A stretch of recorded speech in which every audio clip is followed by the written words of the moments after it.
ಏನಿಲ್ಲ, ಅವನು ಅಷ್ಟು ಸೀರಿಯಸ್ ಆಗಿ ಕಂಪೋಸ್ ಮಾಡ್ಕೊಡಲ್ಲ ನನಗೆ ಅವನು. ಹಂಗಂತೀರಾ? ನೀವು ಸಾಮಾನ್ಯವಾಗಿ ಕಂಪೋಸಿಂಗ್ ಅಂದ ತಕ್ಷಣ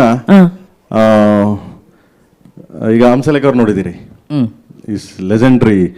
ಅವ್ರೇನು ಮಾಡ್ಬಿಡ್ತಾರೆ, ಬೆಳಿಗ್ಗೆ 6 ಗಂಟೆಗೆ ಕರೀತಾರೆ, ಲೈಕ್ ಬಾರೋ ಅಂದ್ಬಿಟ್ಟು ಕೂರಿಸ್ಬಿಟ್ಟು ಒಂದು ಸಾಲ ಹಾಕೊಂಡು ಪಕ್ಕದಲ್ಲಿ ಮಹಾಭಾರತ ರಾಮಾಯಣ ಒಂದು ಹಾರ್ಮೋನಿಯಂ ಇಟ್ಕೊಂಡು ಇಳಿಯರಾಜು ಸರ್ ಹಂಗೇನೆ.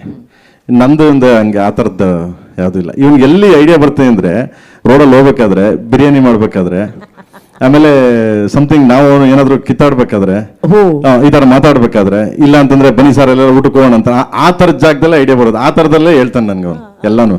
ಆ ಥರ ಕಂಪೋಸ್ ಮಾಡ್ತಾನೆ. ಅದಾದ್ಮೇಲೆ ಅದನ್ನ ರೆಡಿ ಮಾಡ್ತಾನೆ ಗೊತ್ತಾ, ನಿಮ್ಗೆ ಅವಾಗ ಹೋಗಿ ಕೀಬೋರ್ಡ್ ಮೇಲೆ ಕುತ್ಕೋತಾನೆ, ಇದನ್ನ ಹೆಂಗೆ ಬಣ್ಣ ಕಟ್ಬೋದು ಅಂತ. ಬಟ್ ಇನ್ನು ಮಿಕ್ಕಿದೆಲ್ಲ ಲಲ ಬಾಯಲ್ಲೇ ಹೇಳ್ತಾನೆ ನನಗೆ, ಅಲ್ಲೇ ಬರೀತೀನಿ ನಾನು. ಸೊ ಅದರಿಂದ ನನಗೂ ಅವನಿಗೂ ಸೆಟ್ ಆಯ್ತದೆ. ಜನ್ಯಾಜಿ ವರ್ಕಿಂಗ್ ಸ್ಟೈಲ್ ಏನು ಹೇಳಿದ್ರು ನಮ್ಮ ಪ್ರೇಮ್ ಸರ್ ಅವರು, ಸುಮ್ಮನೆ ಓಡಾಡ್ತಾ ಅಲ್ಲಿ ಇಲ್ಲಿ ಟೈಮ್ ಪಾಸ್ ಮಾಡ್ಬೇಕಾರೆ, ಊಟ ಮಾಡ್ಬೇಕಾರೆ, ಟ್ರಾವೆಲ್ ಮಾಡ್ಬೇಕಾರೆಲ್ಲ ಹಾಡುಗಳು ಉಟ್ಕೋತಾಳತ್ತೆ ಅಂತ ಹೇಳಿ, ಏನ್ ಸರ್ ಅದ್ ಏನ್ ಕನೆಕ್ಷನ್ ಸರ್ ಅದು? ಆ ವೇವ್ ಲೆಂತ್ ಏನ್ ಸರ್ ಅದು? ಮೇಡಮ್, ಅದು ಈ ಸರ್ದು ಸಾಂಗ್ಸ್ ಎಷ್ಟು ಈಸಿಯಾಗಿ ಜನಕ್ಕೆ ರೀಚ್ ಆಗುತ್ತಲ್ಲ, ಅದನ್ನು ಈಸಿಯಾಗೇ ಮಾಡಬೇಕು. ಕಷ್ಟಪಟ್ಟು ಮಾಡಿದಾಗ ಜನಕ್ಕೂ ಕಷ್ಟಪಟ್ಟು. ಸೊ ನಾವು ಮಾತಾಡ್ಕೊಂಡೆ ಅದು ಯಾವತ್ತು ನಾವು ಕಷ್ಟಪಟ್ಟು ಏನಾದರೂ ಒಂದು 10-15 ನಿಮಿಷದ ಮೇಲೆ ಕಂಪೋಸಿಂಗ್ ಮಾಡಿದ್ರೆ ಆ ಸಾಂಗ್ ನಾವು ಓಕೆನೇ ಮಾಡಲ್ಲ, ಅದು ಓಕೆ ಆಗಲ್ಲ, ತುಂಬ ಫೋರ್ಸ್ಫುಲ್ ಆಗಿರುತ್ತೆ.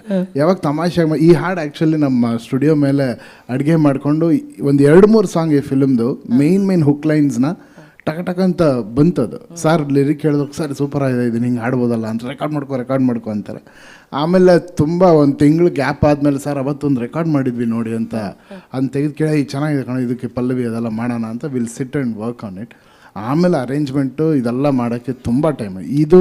ಈ ಪ್ರಾಜೆಕ್ಟ್ ಸ್ಪೆಷಲಿ ಇದು ಒಂದು ತಪಸ್ತರ ಮಾಡಿದೆ ಮೇಡಮ್. ಇದು ಖಂಡಿತವಲ್ಲ ಹಾಗೆ ಹೇಳಬೇಕು. ಯಾಕಂದರೆ ಮೊನ್ನೆ ಬಾಂಬೆಲಿ ಹೋಗಿ DTS ಮಿಕ್ಸ್ ಮುಗಿಸೋವರೆಗೂ ಒಂದೊಂದು ಸೌಂಡೂ ಕರೆಕ್ಟಾಗಿ ಬರಬೇಕು ಅನ್ನೋದಕ್ಕೆ ಇಂಡಿಯಾಸ್ ಬೆಸ್ಟ್ ಟೆಕ್ನಿಷಿಯನ್ಸ್ನ ಜೊತೇಲಿ ಕೆಲಸ ಮಾಡಿ, ಆಮೇಲೆ ಒಂದೊಂದು ರೆಕಾರ್ಡಿಂಗ್ ಸೆಷನು ಲಕ್ಷಾಂತರ ರೂಪಾಯಿ ಖರ್ಚು ಮಾಡಿದ್ದಾರೆ KVN ಅವರು. ಅದು ಎರಡನೇ ಮಾತಿಲ್ಲ. ಅದಕ್ಕೆ ನಾನು ತಪಸ್ಸು ಅಂತ ಹೇಳಿದೆ.